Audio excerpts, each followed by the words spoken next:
So we'll start with a quick recap of calorimetry. तो कल हमने देखा था calorimetry मतलब exactly क्या होता है. I'll just quickly revise the concept of calorimetry and the basic derivation. So calorimetry is an experimental technique used to measure heat exchange, right. तो किसी भी एक बॉडी से दूसरे बॉडी में कितना हीट एक्सचेंज हो रहा है वो मेजर करने के लिए जो एक्सपेरिमेंटल टेक्निक है उसको हम लोग बोलते हैं कैलोरीमेट्री.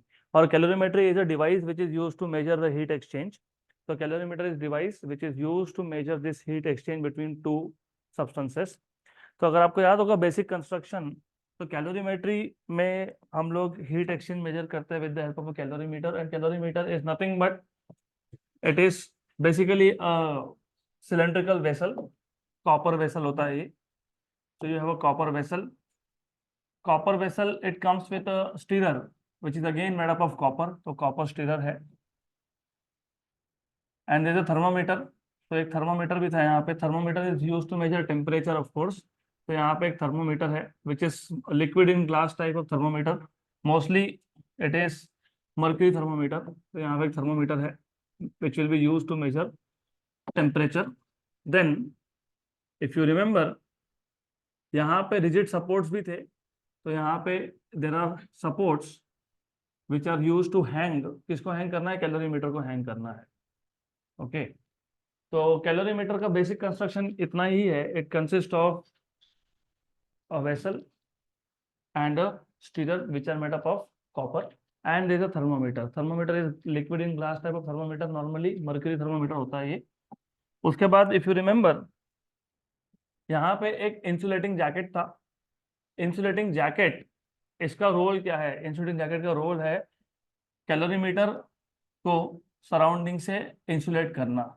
तो ऐसा इंसुलेटिंग जैकेट है. यहाँ पे सपोर्ट्स है, इंसुलेटिंग सपोर्ट्स है. तो यह insulating supports over here. There is a lid here. यहाँ पे एक लिड है. एंड लिड मतलब basically it is a cover, है ना. तो यहाँ पे एक लिड है. तो you have a lid over here.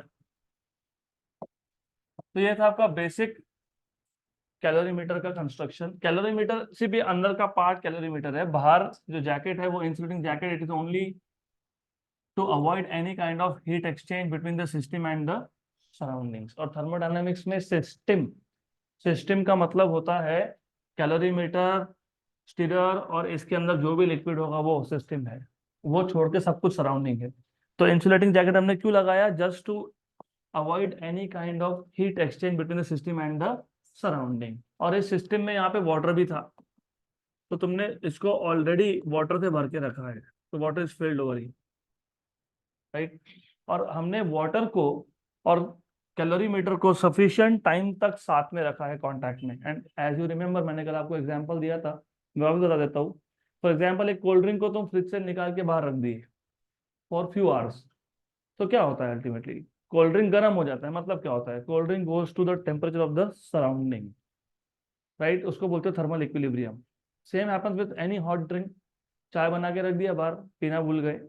After an hour और so you will find that the T has क्या हो गया? कूल हो गया वो, राइट. उसका टेम्परेचर कम हो गया. तो in that case again the tea and the surrounding they are at same temperature. इसको बोलते हैं थर्मल इक्विलिब्रियम. तो हमने यहाँ पे कैलोरीमीटर में वाटर भर के छोड़ दिया for some time, so that temperature of water and temperature of calorimeter they are same, right. तो water and calorimeter they are at same temperature, मतलब they are in thermal equilibrium. इसके बाद हमने क्या किया था? इसके बाद हमने लिड, लिड मतलब ऊपर का जो ढक्कन है वो लिड है. लिड ओपन किया. यहाँ पे हॉट सैंपल ए इसमें डाल दिया, लिक्विड सैंपल. और हॉट सैंपल ए डाल दिया. फिर हमने स्टीरर से मिक्स कर लिया, राइट. तो इन टोटल तीन सब्सटेंस हो गए. इन टोटल तीन सब्सटेंस हो गए. एक है सैंपल, एक है वाटर, एक है कैलोरीमीटर में बीकर. और स्टीरर किसका था? कॉपर का. तो तीन सब्सटेंस है, sample A, water and copper. Sample A, water and copper. तो अगर आपको याद होगा, हमने कल देखा था मासेस M1, M2, M3. याद है क्या? M1 क्या था? Mass of, mass of, mass of sample A. तो remember we are revising calorimeter here. तो थोड़ा सा याद रखो. M2 क्या था? Mass of beaker plus stirrer, इसको मैं बोलूंगा मास ऑफ कैलोरीमीटर, और कैलोरीमीटर कॉपर का है। और M3 क्या था? Mass of water. तो 1 सफिक्स मतलब सैंपल ए, 2 सफिक्स मतलब कॉपर, और 3 सफिक्स मतलब वाटर है। तो S1 will be specific heat, किसका specific heat? Of sample, heat of sample A. Similarly S2 will be specific heat, किसका? कॉपर का, मतलब कैलोरीमीटर का। कॉपर मतलब कैलोरीमीटर, तो ठीक है कॉपर लिख देते हैं, डज नॉट मैटर रियली। तो of copper which is calorimeter, and S3 is specific heat of water, तो ये आ गया specific heat of water.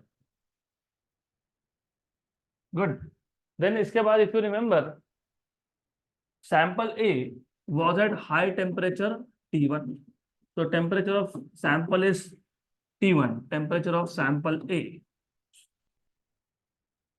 T2 was initial temperature of water and calorimeter. तो कैलोरीमीटर कॉपर और वाटर इन दोनों का मिला के इनिशियल टेम्परेचर दोनों का सेम टेम्परेचर था, क्या था? T2। तो this is temperature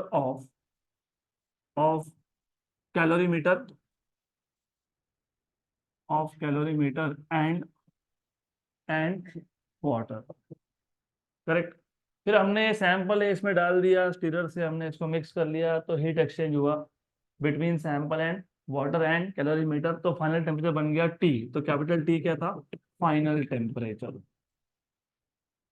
and as I told you, calorimeter हम लोग नॉर्मली यूज करते हैं टू मेजर हीट एक्सचेंज, या फिर टू बी वेरी स्पेसिफिक, हम लोग कैलोरीमीटर यूज करते हैं to measure specific heat capacity of a given substance. It works on the principle of conservation of energy. Conservation of energy मतलब heat lost by sample A equal to heat gain by water and calorimeter. क्योंकि sample A ये hot था, मतलब उसके पास उसका temperature ज्यादा था, तो हमने सैंपल ए को यहाँ पे डाल के मिक्स कर दिया। तो सैंपल ए जो हीट लॉस करेगा वो कौन गेन करेगा? वाटर और साथ में कैलोरीमीटर। तो it works on the principle of conservation of energy. तो हीट लॉस्ट और हीट लॉस्ट बाय सैंपल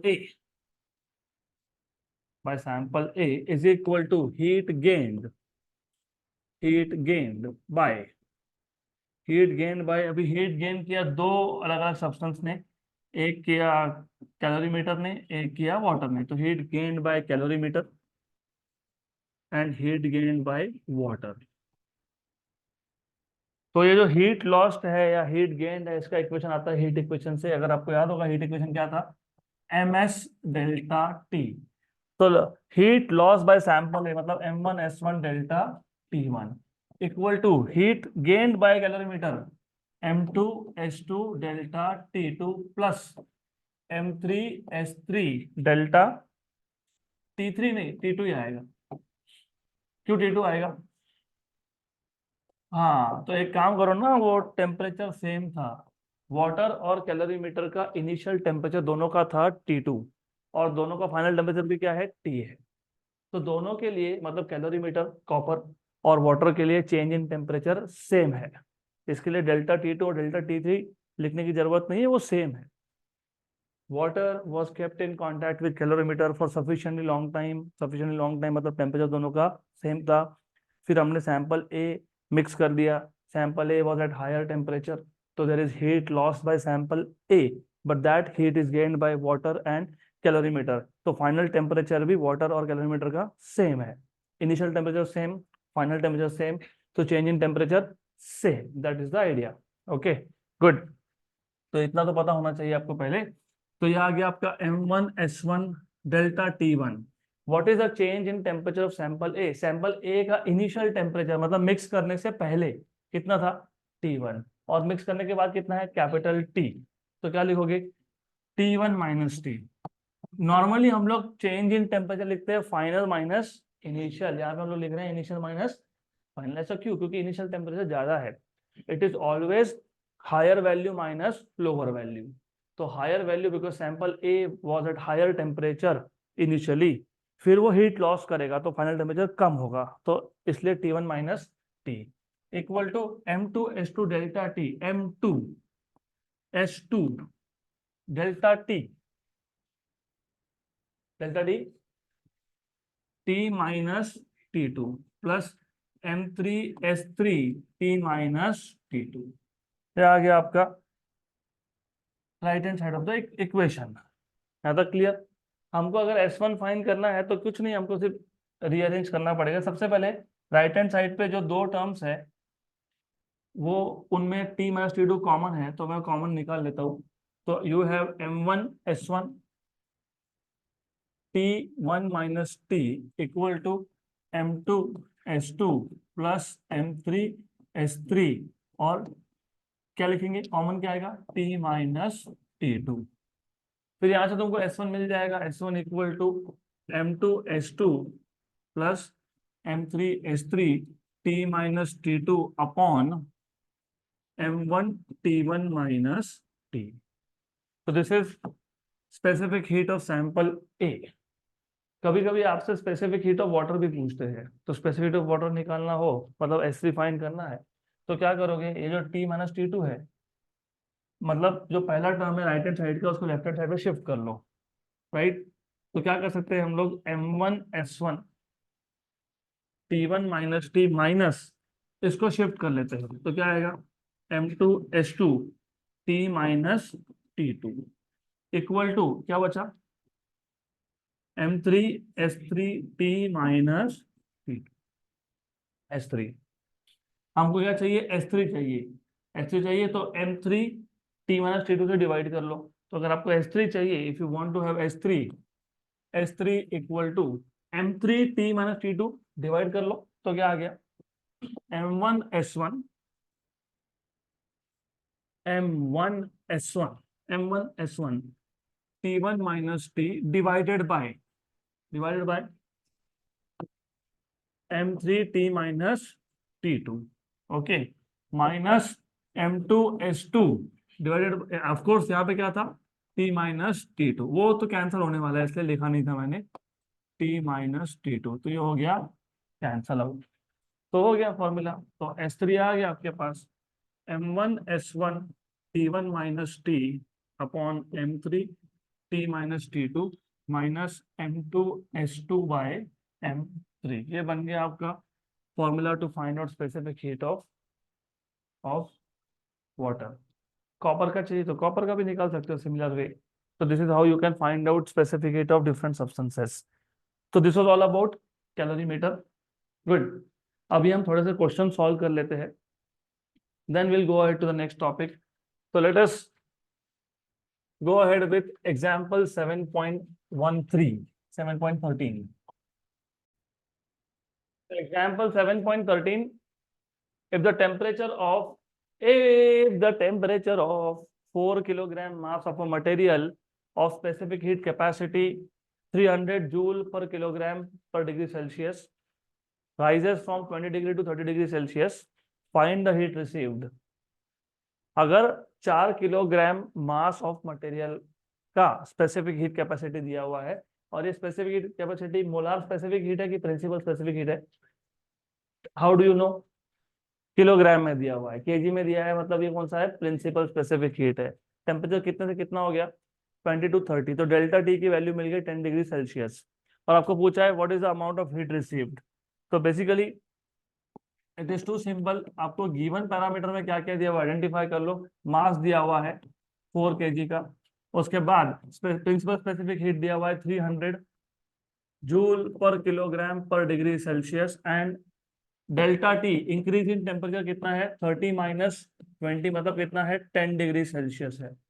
और आपको पूछा क्या है? फाइंड द हीट रिसीव्ड, मतलब क्यू पूछा है, राइट? कैसे फाइंड करेंगे क्यू? हम्म हीट इक्वेशन, हीट इक्वेशन से फाइंड करोगे ना। What is heat equation? ms delta T, हो गया। m 4 s 300 और ये 10, तो 12,000 joule. Done. 12,000 joule is the amount of heat received. Simple question था। अगला भी सिंपल है, उससे भी सिंपल है in fact. Find the thermal capacity for a copper block of mass 0.2 kilogram. If specific heat capacity of copper is 290 joule per kilogram per degree Celsius. तो given में आपको दिया हुआ है 0.2 kg इज द मास, और आपको specific heat capacity दिया हुआ है 290 जूल पर किलोग्राम पर डिग्री सेल्सियस, और आपको पूछा है थर्मल कैपेसिटी। याद है कि थर्मल कैपेसिटी क्या होता है? ms m into s, that is thermal capacity done. तो thermal capacity is only m into s, मतलब आपको सिर्फ m और s को मल्टीप्लाई करना है। डन। m वैल्यू 0.2 है, s वैल्यू 290 है, तो आंसर कितना आएगा? 58। बराबर। डन, हो गया थर्मल कैपेसिटी। थर्मल कैपेसिटी हो तो गया, लेकिन थर्मल कैपेसिटी का unit joule per degree Celsius होता है।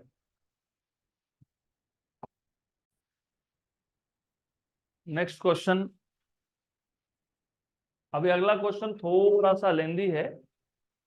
Next question is little bit lengthy. क्यों? क्योंकि आपको यहाँ पे कैलोरीमेट्री यूज करना है, and as you know calorimetry का तो फॉर्मूला ही बहुत लेंदी था।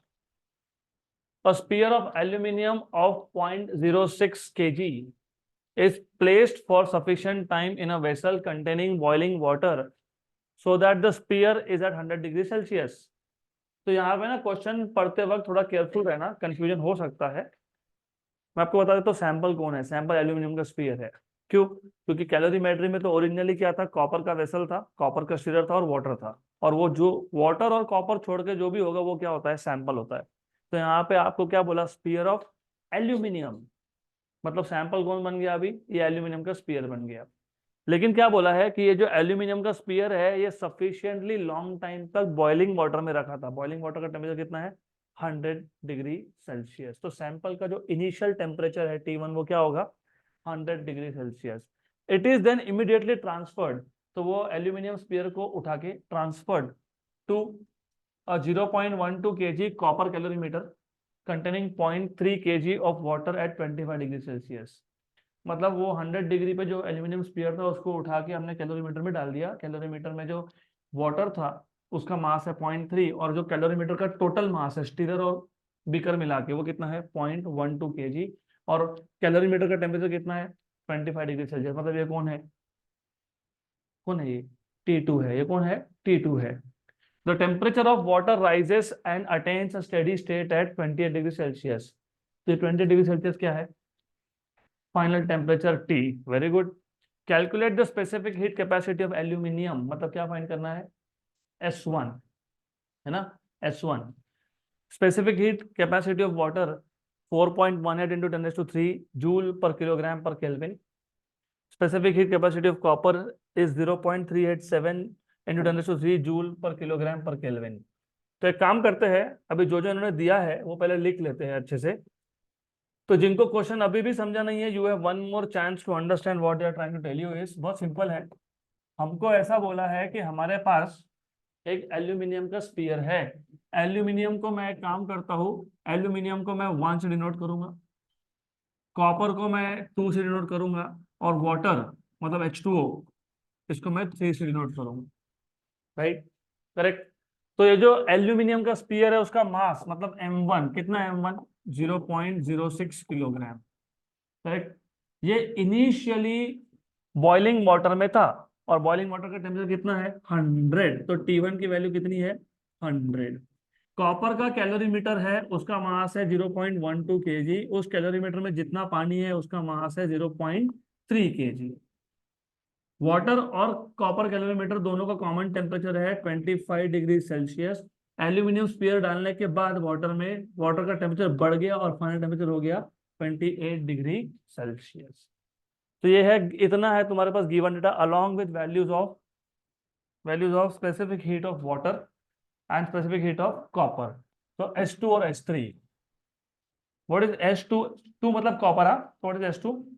0.387 into 10⁻³ joule per kilogram per kelvin. और वाटर के लिए कितना है? 4.18 into 10⁻³ 3 joule per KG per kelvin.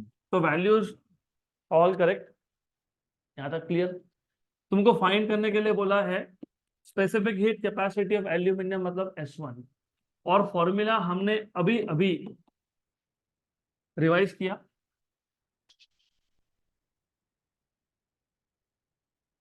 और तुम पीछे बैठे थे, अच्छे बैठे थे, आगे नहीं आना चाहिए था। You should remember, if you do this kind of things you have to go. दरवाजा खुला है आधा, हाफ डोर। देन ये आ गया आपके पास S1 का फॉर्मूला। इसमें सिर्फ आपको करनी है वैल्यू सब्स्टिट्यूट। तो S1 equal to M2 plus M2 S2 plus M3 S3 M2 S2 M2 S2 M2 0.12 S2। What is S2? 0.387। ठीक है, जगह कम पड़ेगा अपने को तो लिखने के लिए। Okay good. 0.387 इंटू 10⁻³ है, plus M3S3 M3S3। What is M3? 0. M3 0.3 S3 4.18 into 10⁻³ ये हो गया M2 S2 plus M3 S3 into T minus T2। What was final temperature? Initial temperature 25 divided by M1. What is M1? 0.06 0.06 T1 minus T. What is T1? 100. What is T? 28। तो S1 equal to, अभी इसमें से ना सबसे पहले what you should do is, ये जो ऊपर थोड़ा सा कॉम्प्लिकेटेड कैलकुलेशन को सिंपल करते हैं। कैसे सिंपल होगा? 10⁻³ आ जाएगा, कॉमन आएगा ना, कॉमन। यस। और ये 28 में से 25 है तो कितना हो गया? 3। ये 0.12 है तो can I write down 0.12 0.3 into 0.4? कर सकते हैं ना, ये 0.3 इंटू 0.4। तो 0.3 और 0.3 कॉमन हो गया। 0.12 कैसा लिखा मैंने? 0.3 इंटू 0.4, उसमें से 0.3 कॉमन निकाल लिया तो क्या बचा? 0.4। क्या बचा? 0.4। 0.4 इंटू 0.387 प्लस प्लस यहां पे क्या बचा? 4.18 उतने आएगा उधर, that is correct. Divided by 0.06 upon upon, अरे कितना है ये? हाँ, तो 6 इंटू 10⁻² इंटू 72। सॉल्व करो अभी इसको। सॉल्व कैसे करेंगे? सिंपल सा कैलकुलेशन है। 1 जा 2 जा हो गया। उसके बाद ये 0.3 था तो इसको क्या लिखूंगा मैं? 3 इंटू 10⁻⁻1। 3 इंटू 10⁻⁻1 तो -1 मतलब ये 10⁻³ का हो गया, -3 का हो, 3 का हो गया 2। अब ऐसा क्यों किया? क्योंकि ऐसा है, ये है 1 जा और ये कितना, कितना 24, बराबर। गुड। अभी बाकी कैलकुलेशन कर लेते हैं। दिस इज इक्वल टू, अरे इसको तो कैलकुलेटर यूज करूंगा मैं, अब लंबा हो जाएगा अदरवाइज। कोई बात नहीं, I have the power of using calculator, so I will use 0.4 into 0.387 0.1548 plus plus 4.18 plus 4.18। तुम आगे देखो ना क्या दिक्कत है तुम्हारा। 4.3348 डिवाइड बाय 48 डिवाइड बाय 48 कितना हो गया? 0.0930। तो 0.09030 इंटू ये 10⁻² है और ये -2 ऊपर आके 10⁻²। 4, करेक्ट, राइट। ये 10⁻⁴ इसको दे दो तो कितना हो जाएगा 903।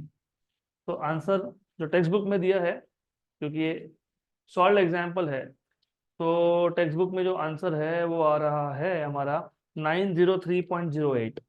Done. 903.08 joule per kilogram per kelvin. हो गया क्वेश्चन सॉल्व। Next question. तो ओवरऑल इस क्वेश्चन को सॉल्व करने के लिए आपको फॉर्मूला याद रहना चाहिए था।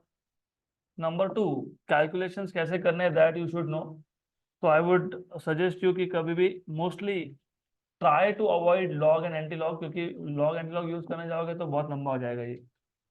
तो avoid using log anti log जितना हो सकता है। Do direct calculations. Log anti log करने गए तो बहुत ज्यादा हो जाएगा ये। Next question, practice problem number 2। Which will require more energy? Heating a 2 kilogram block of lead by 30 Kelvin or heating a 4 kilogram block of copper by 5 Kelvin? Specific heat of lead आपको दिया है 128 joule per KG per kelvin, और for copper it is 387 joule per kilogram per kelvin. तो एक काम करता हूँ, lead को मैं मटेरियल नंबर 1 बोल देता हूँ पीवी, और कॉपर को मैं बोल देता हूँ material number 2।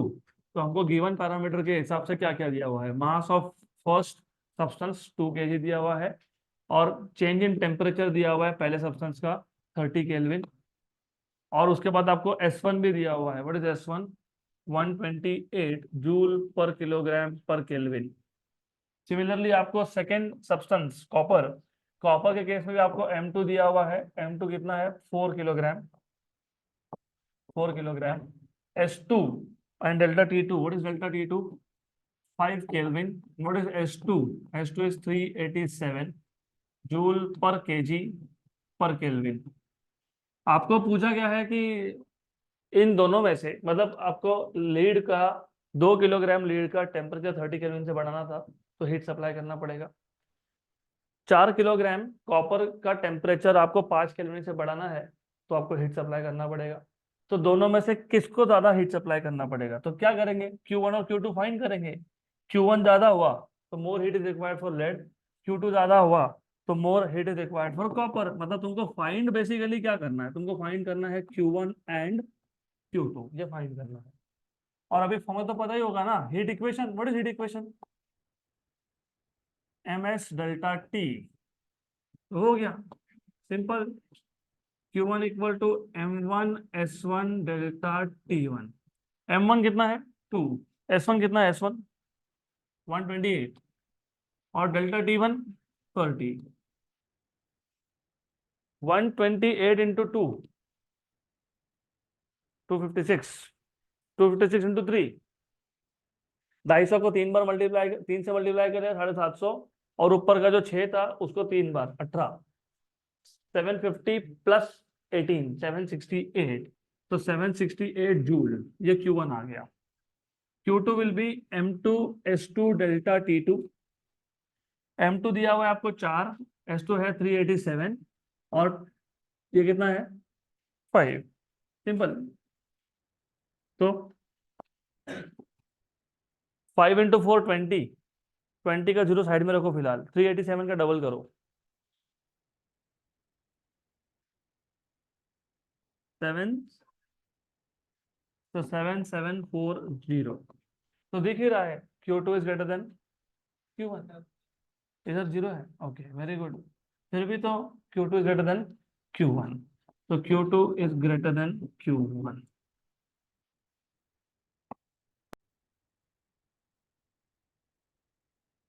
Quick quick quick quick.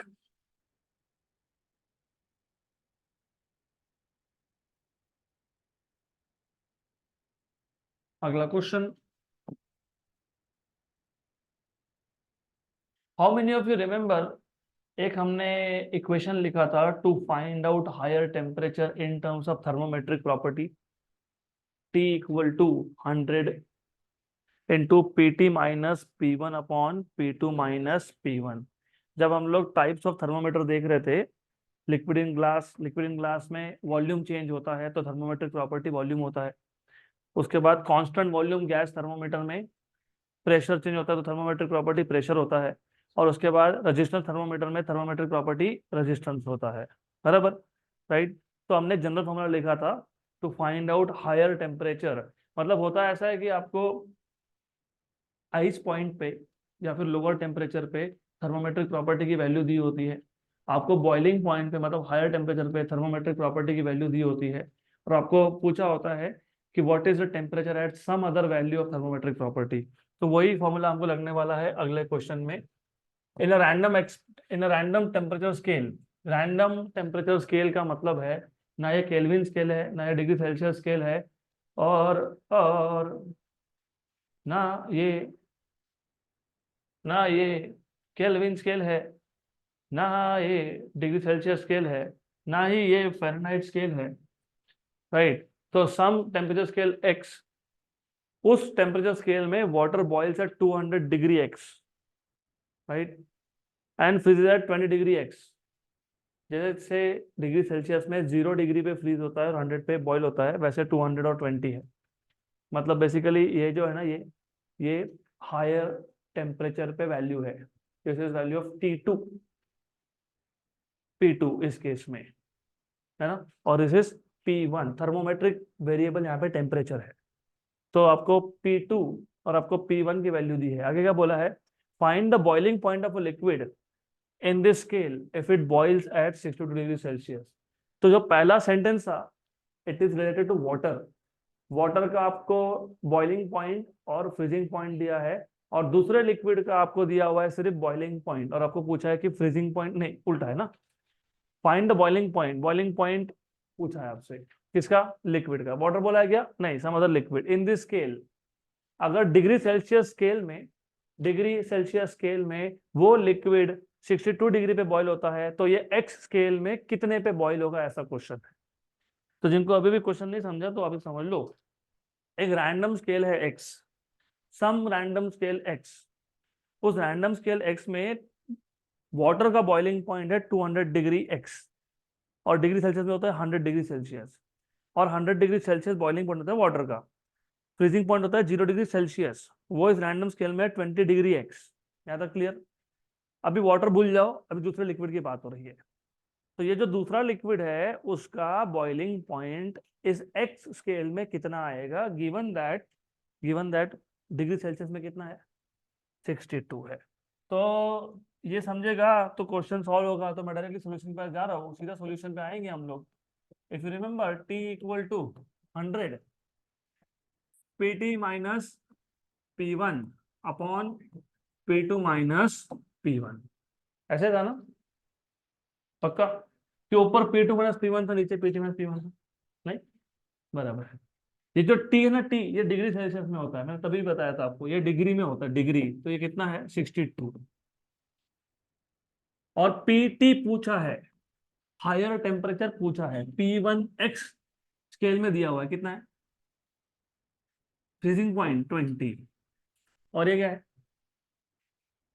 180, 200 minus 20, सही है। तो 62 equal to 100 PT minus 20 upon 180। Very good, this is 5 ज़ा, दिस इज 9 ज़ा। तो यहां से आपको मिल गया, ये 9 वहां शिफ्ट कर दो, 62 इंटू 9 डिवाइड बाय 5, 5 भी शिफ्ट कर दिया, PT माइनस 20, बराबर, करेक्ट। तो 62 9 का कितना होता है, 5 558, ओके। 558 558 का डबल कितना होता है, 11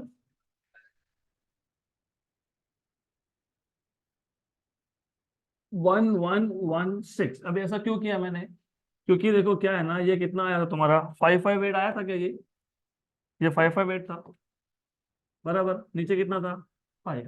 मैंने क्या किया, मल्टीप्लाई डिवाइड बाई 2 कर लिया। ये क्यों किया, अभी समझ में आएगा। ये कितना आया आपका, 1116 डिवाइड बाई 10, तो कितना हो गया 111.6 प्लस 20 इक्वल टू पीटी। तो पीटी आपका आ जाएगा 131.6, तो वही आएगा 131.6 degree X. Next question, question number 10। This is actually related to thermal expansion, लेकिन मैंने जानबूझ के पेंडिंग रखा था क्योंकि थोड़ा सा रिवीजन वापस होना चाहिए कम से कम फॉर्मूला। तो you should remember linear expansion के फॉर्मूलाज याद है कि नहीं, वो चेक करने के लिए कुछ क्वेश्चन मैं जानबूझ के पेंडिंग रख देता हूँ, so that it will be a recall for you. Aluminium rod and iron rod shows 1.5 meter difference in their length when heated at all temperatures. This is very important. एक aluminium का rod है, एक iron का rod है, दोनों के length में difference है 1.5 मीटर का at all the temperatures.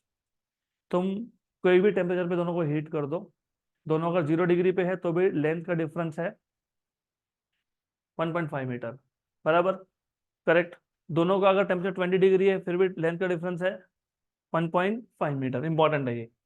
What are their lengths at 0 degree Celsius if the coefficient of linear expansion of aluminium is 24.5 into 10 raised to minus 6 per degree Celsius and for iron is 11.9 into 10 raised to minus 6 per degree Celsius? तो first of all दिया क्या है आपको, आपको बोला है, एक काम करते हैं, एल्यूमिनियम को मैं नंबर 1 बोल देता हूँ और दूसरा कौन सा है, आयरन को नंबर 2 बोल देता हूँ। तो अकॉर्डिंग टू द क्वेश्चन इन दोनों के लेंथ में डिफरेंस हमेशा कितना रहने वाला है, 1.5 में, इरिस्पेक्टिव ऑफ टेम्परेचर, कुछ भी टेम्परेचर हो, दोनों का लेंथ का डिफरेंस होगा 1.5 मीटर का। आगे क्या बोला है, आगे बोला है कोएफिशिएंट ऑफ लीनियर एक्सपांशन मतलब अल्फा 1 कितना है 24.5 इंटू 10 रेज टू माइनस 6 पर डिग्री सेल्सियस, और अल्फा 2 कितना है 11.9 इंटू 10 रेज टू माइनस 6 पर डिग्री सेल्सियस। और आपको फाइंड करने के लिए क्या बोला है, आपको बोला है what is the length at 0 degree. अगर आपको याद होगा इनिशियल लेंथ को हम लोग L0 से डिनोट करते हैं, तो what is L01 and L02, ठीक, ये आपको फाइंड करना। अब मोस्ट ऑफ द केसेस में क्या होता है ना, क्वेश्चन समझ में तो आ गया लेकिन सॉल्व कैसे करना ये पता नहीं। देखो ऐसा है, तुमने अगर से पहला इक्वेशन भी लिखा तो that was a hint for you, hint hint. अगर मैं तुमको बोलूँ x plus Y equal to 2, फाइंड x एंड y, सॉल्व होगा? नहीं होगा। क्यों नहीं होगा? क्योंकि एक इक्वेशन और दो अननोन सॉल्व नहीं होते। यहाँ पे भी सेम सिचुएशन है, एक इक्वेशन है दो अननोन है तो सॉल्व नहीं होगा। तो अगर आपको दो वेरिएबल फाइंड करने हैं तो दो इक्वेशन लगते हैं, तो दूसरा रिलेशन L1 और L2 में बनाना पड़ेगा। तो वो कैसे बनाएंगे अब, तो what will you do in this case, क्या करेंगे,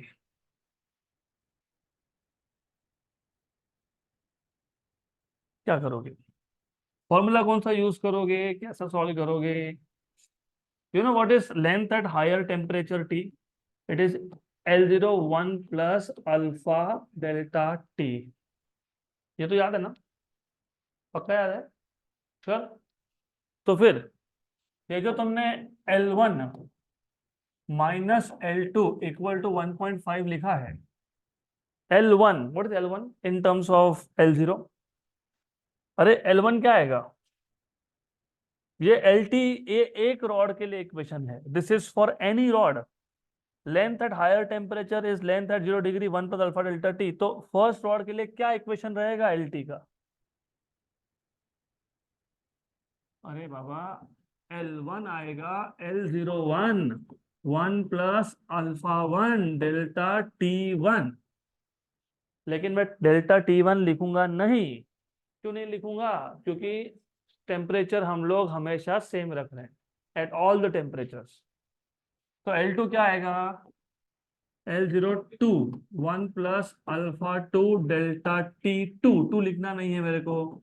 तो इक्वेशन नंबर 2 और 3 कहाँ सब्स्टिट्यूट करेंगे, 1 में। तो फ्रॉम इक्वेशन नंबर 1 2 एंड 3 ये L1 और L2 सब्स्टिट्यूट कर दो, तो क्या आ गया L01 1 plus alpha 1 delta T, ये L1 आ गया, minus what is L2, L02 1 plus alpha two delta T equal to कितना 1.5, L01 इंटू 1 मतलब L01 plus L01 alpha 1 delta T minus L02 minus L02 alpha two delta T equal to 1.5। एक काम करेंगे, ये L01 और L02 इसको एक bracket में लिख लेते हैं, ठीक है, प्लस प्लस ये डेल्टा टी कॉमन निकाल लेता हूं मैं, तो क्या बचा L01 alpha 1 minus L02 alpha 2 equal to sorry into delta T common equal to 1.5। What is this L01 minus L02 1.5। ऐसा क्यों? उन्होंने बोला किसी भी टेम्परेचर पे डिफरेंस इन लेंथ कितना है 1.5, किसी भी टेम्परेचर पे, तो 0 डिग्री पे भी डिफरेंस कितना होगा 1.5, तो ये कितना है, ये क्या है 1.5 है, वेरी गुड, तो दैट इज 1.5। ओके, तो वो 1.5 है। तो अगला जो स्टेप है ना उसमें सिर्फ यही डिफरेंस है कि this is also 1.5 eight any temperature, मतलब एट एनी टेम्परेचर। ये 1.5 वहां गया तो राइट हैंड साइड क्या हो गया 0, 0 हो गया ना, तो L01 alpha 1 minus L02 alpha 2 delta T equal to 1.5 minus 1.5 that is equal to 0। Very good, ये 0 हो गया। अब ये 0 हो गया तो डेल्टा टी यहाँ पे मल्टीप्लाई कर रहा है, वहां पे जाके क्या करेगा, तो वो भी क्या हो जाएगा 0। अब L01 alpha 1 minus L02 alpha 2 equal to क्या आ गया 0, मतलब L01 अल्फा 1 क्या आ गया L02 अल्फा 2, बराबर। अगर आपको ये क्वेश्चन सीईटी जेई नीट में आए तो यहाँ से स्टार्ट होगा, वो स्टेट बोर्ड में सब करना पड़ेगा, और अगर सीईटी जेई नीट में है तो यहाँ से स्टार्ट होगा।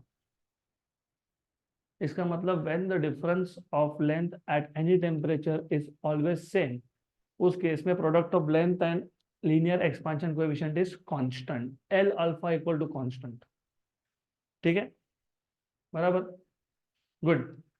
तो यहाँ से what is L01 L02 alpha 2 by alpha 1, L01 equal to L02 alpha 2, what is alpha 2, what is alpha 2 11.9 upon 24.5, 10⁻⁻6 हो गया, कैंसल आउट। इतना अभी याद रखो, इसको इक्वेशन नंबर 4 बोल देते हैं।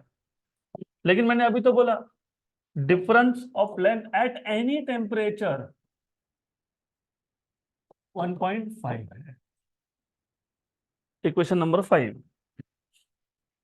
क्या करेंगे, इक्वेशन नंबर 4 कहाँ सब्स्टिट्यूट करेंगे 5 में, तो L01 के यहाँ पे क्या लिखोगे 11.9 upon 24.5 into L02 minus L02 equal to 1.5, L02 common आ गया, 11.9 24.5 माइनस 1 इक्वल टू 1.5, बराबर, करेक्ट है ना। तो आपको लेंथ मिल रहा है नेगेटिव, इसका मतलब कुछ तो गड़बड़ है दया। तो दया गड़बड़ ऐसा है, इन्होंने वैल्यूज या तो उल्टी दे दिए या फिर हमने उल्टा लिख लिया, दोनों में से एक चीज। तो एक काम करेंगे, वैल्यू उल्टा देना मतलब क्या होता है, तो ये जो अल्फा 1 अल्फा 2 की वैल्यू ये उल्टी है, या तो ऐसा है, या फिर हमने ऐसा लिखना चाहिए। हम्म, वैसा लिखोगे तो देखो क्या होता है। अब अगर वैसा लिखोगे तो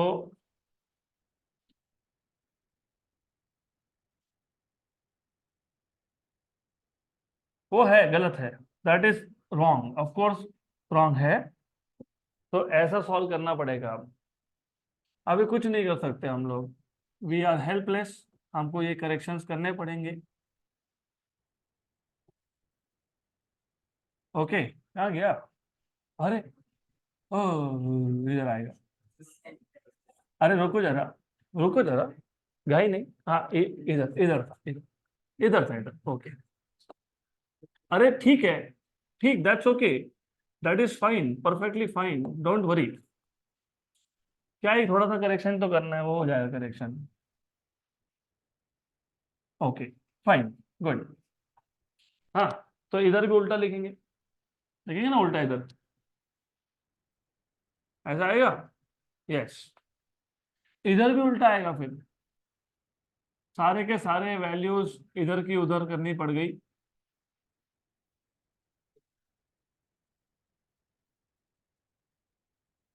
ठीक, इधर बनाएगा ना मन इधर।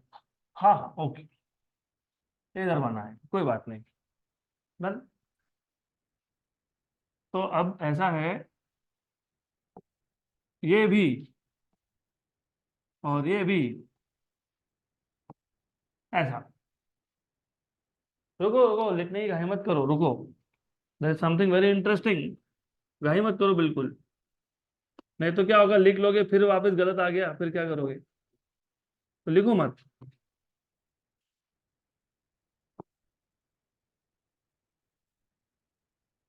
Correct, right. हाँ, अब सब ठीक है, कोई प्रॉब्लम नहीं है, क्योंकि राइट हैंड साइड जीरो हो रहा है तो कोई दिक्कत नहीं है, अब सब बराबर आएगा। तो what you have is this. अब इस स्टेप को मैं स्किप कर देता हूँ, नॉट नीडेड, यहाँ से वापस आ गए अपने अपनी लाइन पे, बराबर है, अब दिस इज राइट, राइट, बराबर। ओके, तो इधर क्या चेंज करेंगे फिर, L02 minus L01 equal to कितना, 1.5। अगर ऐसा है तो अब सब ठीक है फिर। L02 minus L01, what is L01, कितना है, कितना है, L02 11.9 by 24.5 equal to 1.5। L02 common आ गया, 1 माइनस 11.9 बाय 24.5 इक्वल टू 1.5। तो L02 इक्वल टू 24.5 में से 11.9 गए, 24.5 में से पहले 12 निकाल लो, 12.5 और फिर 0.1 ऐड कर दो, 12.6। तो ये कितना है, 12.6, 24.5 इक्वल टू, हो गया। अब इसको सॉल्व करेंगे, 12.6 बाई 24.5, 12.6 बाई 24.5 कितना है, 0.514। ये वहां जाके डिवाइड होगा, वहां जाके डिवाइड होगा, तो 1 डिवाइडेड बाय 1.5 डिवाइडेड बाय कितना, 0.514, कितना आ गया, 2.918। तो 2.918 मीटर, ये आ गया किसका, आयन का। पहला कौन सा था, एल्यूमिनियम, दूसरा कौन सा था, आयन। तो 2.918 मीटर, ये मिल गया, ये मिल गया, तो फिर आपको इस इक्वेशन नंबर 5 से L1 भी मिल जाएगा। तो L02 minus 1.5 is equal to L01, L01, थोड़े L01, 2.918 माइनस 1.5 कितना आया, 1.418 मीटर, सही है। आंसर चेक करो आप, है ना, और वो 2.9 समथिंग समथिंग, राइट। तो ये छोटा सा करेक्शन है, तो कर लो।